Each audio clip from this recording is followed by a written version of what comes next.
Good afternoon, Honorable Chairman Sir, respected dignitaries in the audience, and the dear delegates. I bring warm wishes and greetings on behalf of Director of Health Services and State Blood Transfusion Council. Through my successive slides unfolding, I will try to give our brief experience, and I also pick up from my last speakers that somebody is trying to give a message to the government, and Honorable Vice Chairman earlier also spoke that government should take an initiative. Probably this is the one department where we would like to share that the initiative was started much earlier, way back, say in 1996, when the blood transfusion services were totally unorganized and disfragmented. Almost existence was not there. Blood supply was very erratic. Blood supply was also not very safe, and the source was not known. So all those problems were there, and luckily to us, the late H.D. Shuri's public interest litigation came to our help, and the Honorable Supreme Court gave the judgment of giving the directives to the government to take an initiative. So the government of Maharashtra took the initiative and started registering a State Blood Transfusion Council, and this is that landmark judgment. So I will try to give you a brief what was the existence before and how we have developed this over these last 2 decades or almost 2 decades, how we have developed the blood transfusion services, and whether we have achieved a success or not is left to you to assess. The total blood collection unit at that time was always in deficiency. Voluntary blood collection was almost nearly 30 or 35%.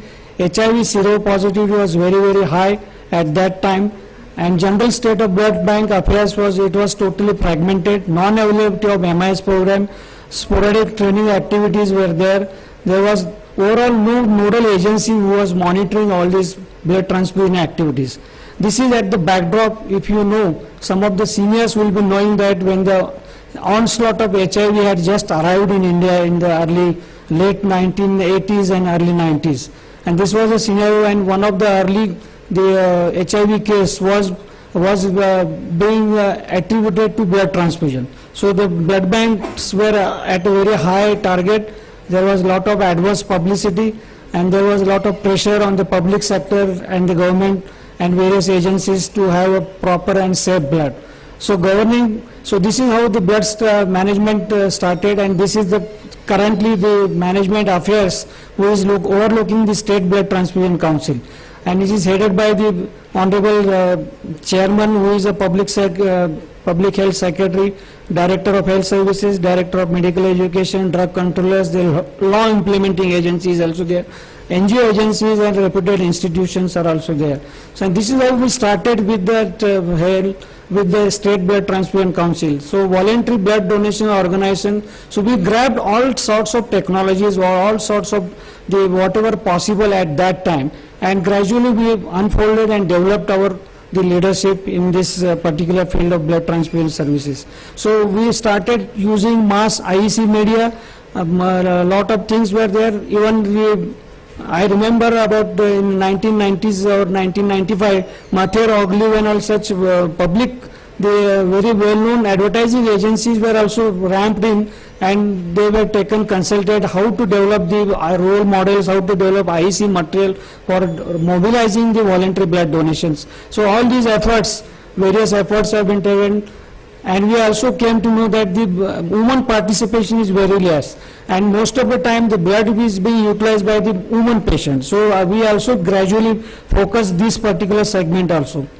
Then a lot of innovative the IEC materials were designed and being used for this. So the subsequent slides will show you that how we utilize the expertise in this particular field and gradually impress upon that. At the same time, we are also targeting that these are some of the highlights of problems. So let the community participate in that. So various sections of the community were also tried to involve in voluntary blood donation. So all these messages were subtly being circulated. Most of you must have seen it across the TV, across the big hoardings, etc. Some of you might have received also this kind of greetings also. So this is one of the appealing this thing. If you cannot participate in at least war footing, at least you donate blood and help the country. Then how to celebrate this thing? We started involving the government and top notch. So governor and his associates and his employees also started giving blood donation. And like that we went on.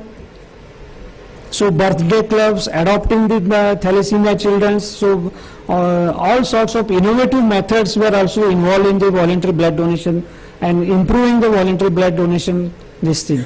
So gradually, so along with that, we also started undertaking a lot of educational and training activities. So we started utilizing the doctors, we started utilizing the technicians, blood banks. We also gave lectures to the commissioner, the FDA people also, how to properly inspect the bloods, what are the importance. So all these things were also taken care through various activities. You must have seen that I myself was participant of this Guinness World Record in way back in around 1999. This was our first Guinness record. Then subsequently we broke our own Guinness record by all these things. So all these things during the summer vacation particularly, so all these bloods were almost 30, 60, 80 blood banks were involved in this. Throughout the Maharashtra, all this blood went across, and especially summer days, the shortage of blood, etc., we were also taken care of. So we also thought of initiating some initiatives like there are many donors who have done more than 100 times. So the Centurion blood donors, etc. So felicitation of such donors, highlighting, giving them some importance, giving them some VIP treatment, and making there's a social recognition. So all this helped our voluntary blood donation. Like this is also one of the recent activity we undertook by accident at the hands of Honorable Deputy Chief Minister and Health Minister, etc. So today, I think at least particularly this audience, the availability of blood supply or blood products is not an issue. But if you think still as a country from say Kanyakumari to Kashmir or Kutch to Kohima, then there is a problem.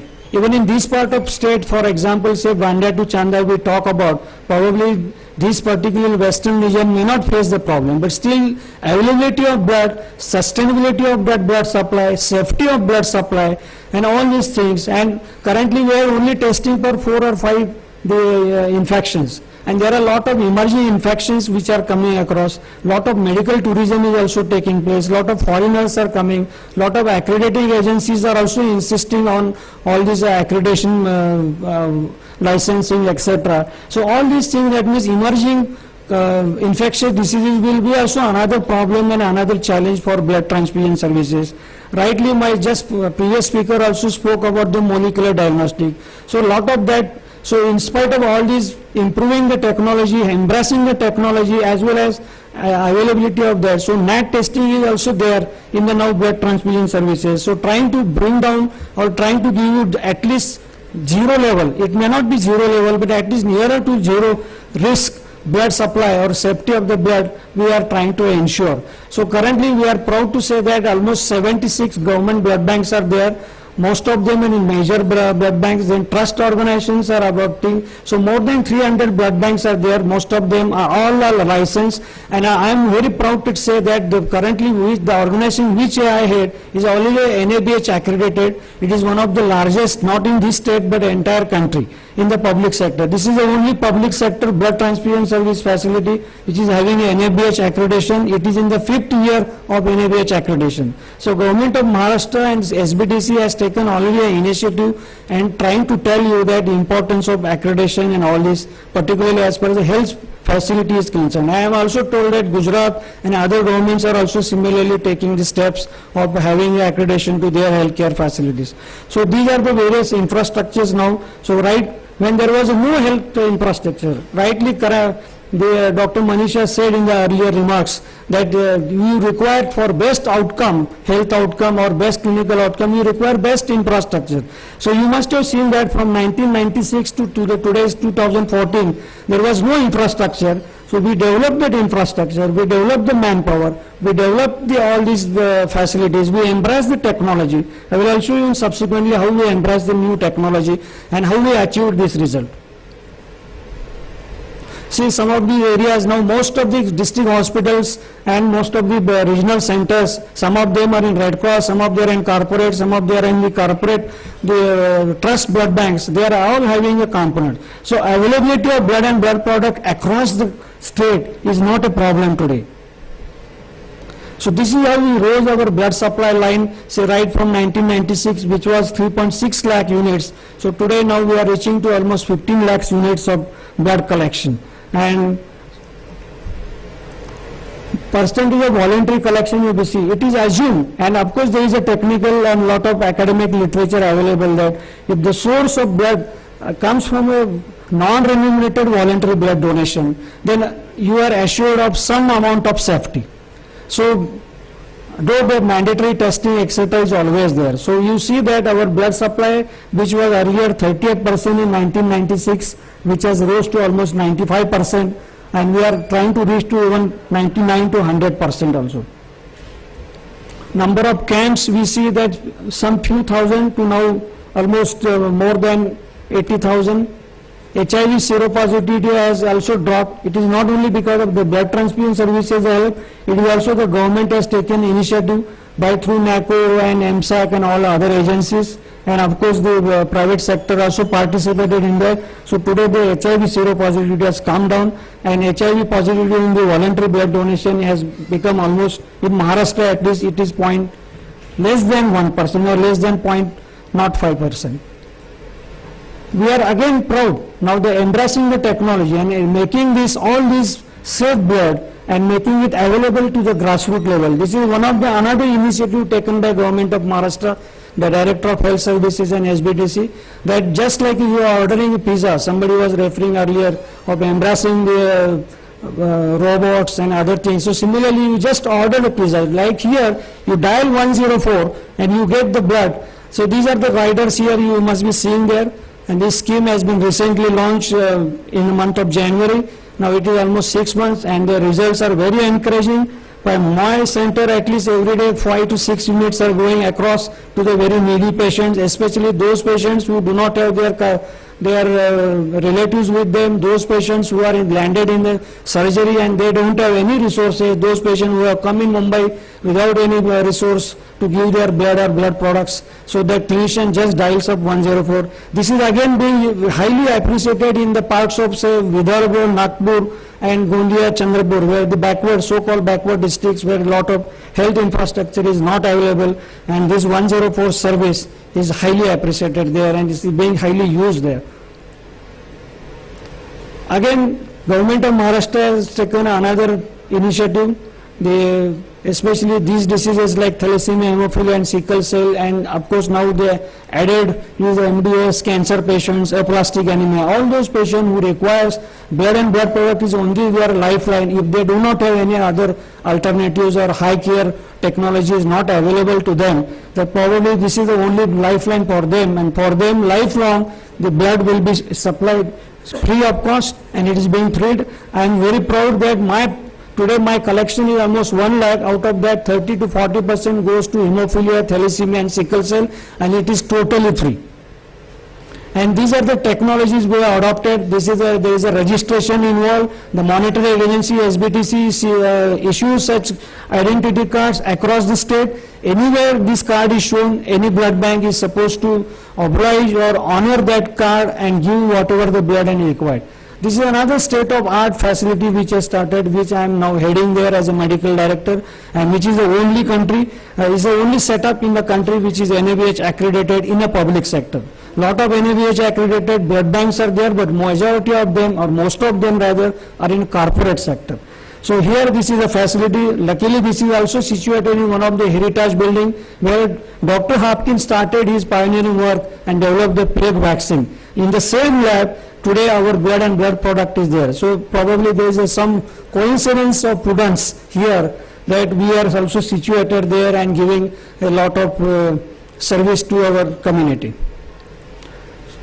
So what are the main highlights? It's almost 35 to 40,000 units of blood collection, 1 lakh components are being made out of it, 100% component collection, 100% voluntary blood collection, approximately 350 our outdoor blood donation camps are there. almost every day, say around few apheresis donors, especially when dengue, malaria and other crises are there, or the cancer patients who require particularly the selective product like SDP, etc. being made available. Blood centers have gone ahead. So all these things, these are the vans we are using, these are the facilities.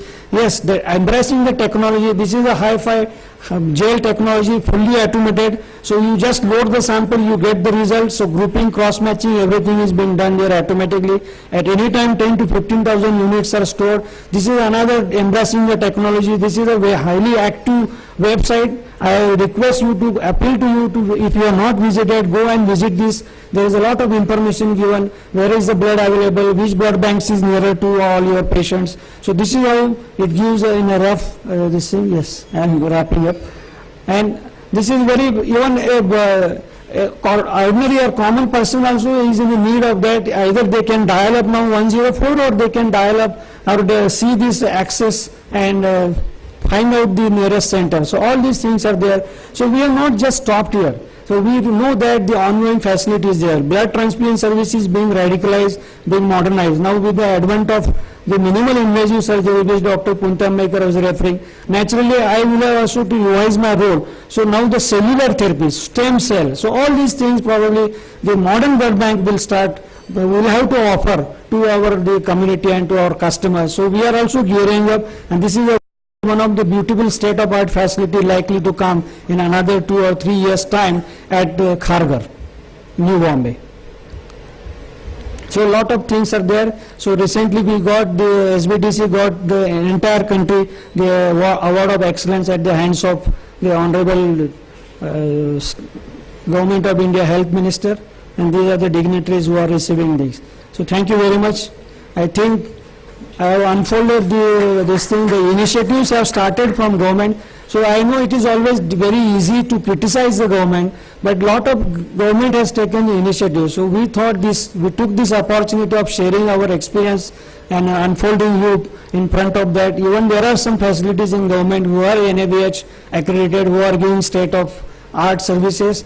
In shortly, another 2 or 3 months time, probably will go offer a NAT testing facility also very shortly at very, very affordable, sustainable level. Thank you very much. Thank you, Dr. Sandeep.